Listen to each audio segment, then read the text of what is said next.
Well, it's Monday, and you see the grizz, so you know what it is, what it do, what it is. Hope you had a good weekend, played plenty of games, because I definitely did. I definitely finished Dead Space over the weekend, and thoughts on that coming up soon. But we got some stuff to talk about Activisionblizzard, and they're going to have to pay a huge fine and a bunch of other stuff. But while you're here, go ahead and hit that like button if you like videos like this. If you're new here, hit that red subscribe button and hit those notification bells, because I post here Monday to Friday at 9 a.m. So let's get into it. Today, let's start off with Wolong Fallen Dynasty, the next Souls-like type game that's also based off of Chinese mythology, but it's also hitting Game Pass on day one.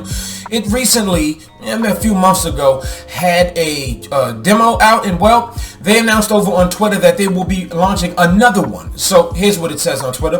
Wolong Fallen Dynasty demo is coming February 24th. Played on PlayStation 4, PlayStation 5, Xbox One, Series XS, Steam, and the Microsoft Store. Save data from this demo will transfer to the final game. Complete the demo to obtain the Crouching Dragon Helmet DLC in the full game. So I missed out on the demo when it first came out, and I think I'm going to go ahead and do that now. Even if hopefully I can play this, because I don't really do well with these types of games, but hopefully this game is a little bit faster.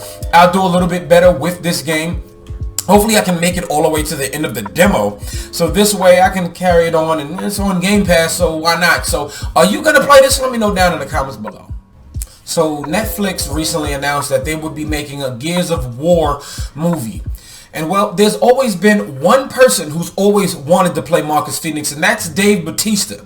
Now, I was a huge fan of Dave Bautista in the wrestling years, and I've become an even bigger fan of him now that he's an actor, and he's undeniably good, honestly, and he just seems to keep improving. In another recent movie, Knock at the Cabin, and kind of knocked Avatar off of the top spot, and Batista just continues that he wants to do this stuff. And off the Game Awards official account, they put a picture up of Batista in Marcus Phoenix's armor, and it also says, "I really hope Netflix will reach out to me. It's a part that I've sought after for years, and I feel like I could bring a lot of heart of Marcus Phoenix," and said Dave Bautista, speaking to Variety about the upcoming Gears of War movie. So listen, I would love a Gears movie, because I think it would make a very interesting movie, a spectacle, if you will. Honestly, it probably could have made a show, because there's a lot that goes on in these games. But Batista has been asking for this to happen for years. So much so that he was actually a playable skin for Marcus Phoenix in Gears 5.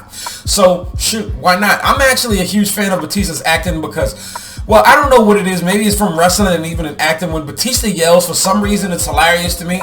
I don't know, it's because for a guy the size of Batista to get visibly frustrated like that, it's just hilarious, because he shouldn't be, because I mean, he can destroy anything. The dude is huge. But put him in the role of Marcus, where Marcus is basically yelling the whole game. Could you just imagine him yelling at people throughout the game? And he always just spits when he yells. That also makes it funny. So I'm actually excited, because The Last of Us is a great show. Hopefully Gears of War could be a great game, and, well, a great movie, which already was a great game. It'd be a great movie. Sign up to homie Batista, though. So if you're here on the channel, it's clear that you like games and games news and everything surrounding to that. But I don't know if any of y'all are Saturday Night Live fans, and do you watch it? Maybe you saw the recent episode with Pedro Pascal on Saturday Night Live, who's also Joel in The Last of Us, and he's definitely the Mandalorian, but now they definitely decided to do a skit where Pedro Pascal plays Mario in a post-apocalyptic version of Mario Kart, and it was hilarious. I won't show the footage here for copyright reasons. I don't even want to take that chance with SNL, and I don't want to take that chance especially with Nintendo. I definitely don't want no smoke, but I don't know. I'll post the link below. Maybe you have seen it. I'll even retweet it. It's going to be on my page as well over on Twitter. It was definitely hilarious. I hope you've seen this. Let me know what you think about it. Think about it in the comments below.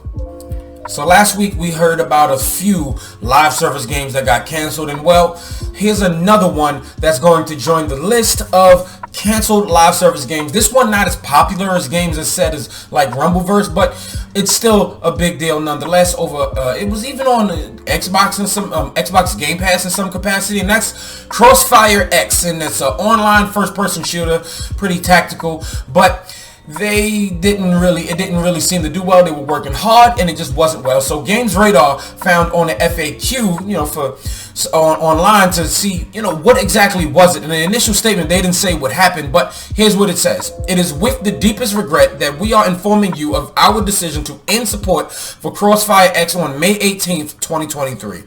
Since the launch of the game, we have worked tirelessly to bring it to a point where we can all be proud, and throughout it all, we have had the honor and pleasure of supporting our players.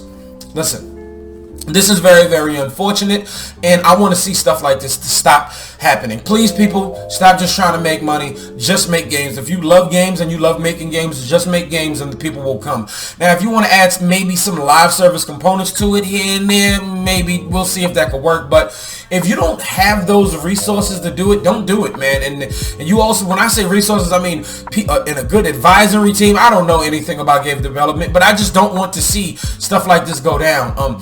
Maybe even after a few years, maybe they said, all right, we're gonna stop updating it, but not after 2 years, not after just a few months. This isn't really good, and I don't like to see this threat, because when I seen all of these games as a service games coming out, I started getting concerned. What if these games don't work? And here it is. These things aren't going to work, and maybe people are shifted. I just don't want anybody losing their job. But let me know what you think about this down in the comments below. While EA has recently put out a hit in Dead Space remake, we're still looking ahead of maybe something that could possibly be a hit in the future, and that's Dragon Age Dreadwolf. Now, there is a chance, okay, and take this with a grain of salt, but there's been some leaked gameplay and screenshots that I won't share here, but I have definitely retweeted over on Twitter, and I don't want to get anything copyright stricken or anything down here on YouTube, but it's interesting because they made it seem like it's kind of an action-y, Souls-like type of game, and wondering if they're going to try to be pulling in maybe more audiences like myself, where I don't really like the RPG-ish system. I don't like that in mini games, and it's kind of action where you can press the button and they kind of just keep swinging, but it doesn't feel like it's very crafty. I like more of the action. I kind of like Souls-like. I like the idea of it, but not completely. But it seems like this is where Dreadwolf will be going based on this leak that we saw, and yeah, I don't think it's going to be received well, but they haven't revealed anything, and they haven't confirmed nor denied anything like that, but it's over here on Twitter, and honestly, it looks cool. Before a Dragon Age game, if you are a Dragon Age fan, yeah, this might not be your cup of tea, but let me know what you think about this down in the comments below if you've seen it. So the U.S. Securities and Exchange Commissions, or the SEC, has ordered Activision Blizzard to pay $35 million because they're there to protect the investors. And, well, given the fact that all of those allegations that Activision had going on over the years, well, they decided that they wanted to mess with the information and then put it out there to the investors, and they were pretty much deceived. And that's what the SEC was investigating. But here's an official statement from Joe Christinat, the Activision Blizzard spokesperson. He said, "We are pleased to have amicably resolved this matter. As the order recognizes, we have enhanced our disclosure processes with regard to workplace reporting and updated our separation contract language. We did so as part of our continuing commitment to operational excellence and transparency. Activision Blizzard is confident in its workplace disclosures." Now, $35 million might not be the heftiest fine for Activision Blizzard, but they got a lot going on, and they just had to pay quite a few $1 million just in 2021 because of all of the harassment and stuff like that. So, listen, I'm really hoping this acquisition goes through. Microsoft needs to acquire, because one thing I will say is, if Microsoft doesn't acquire this company, I don't know how long it'll really stay up. And this is just speculation, because with all of these lawsuits and everything going around, and Microsoft in the middle of trying to acquire them, do they go down? What happens? Does somebody else try to buy them? And what even happens to Microsoft? But yeah, this is why I'm so happy that unions are becoming a thing in the gaming industry, and I'm glad stuff like this is coming to surface, and the people that were in charge that abused their power, they're getting punished for it. So I'm really kind of happy this is going in the right way, and hopefully sometime soon we don't even hear about any of this at all. Alright, thank y'all so much for watching. That's a wrap for today. Let me know what you think about everything down in the comments below. Whether it be Batista in the Gears of War movie, Crossfire X being taken down in May, and Did you see that Dragon Age gameplay? What do you think about that? And that $35 million, that hefty fine, at least for us, that Activision Blizzard's got to pay now. Let me know what you think about all that in the comments below. But once again, before you go, hit that like button on your way out. And if you didn't like anything that you heard, hit me down in the comments. Let's have a healthy dialogue. But hit that red subscribe button and the notification bell next to it so you know when your boy is posting. I post every day, Monday to Friday, 9 a.m., helping you start your work day. Last time, thank y'all so much for watching, and this video is finito.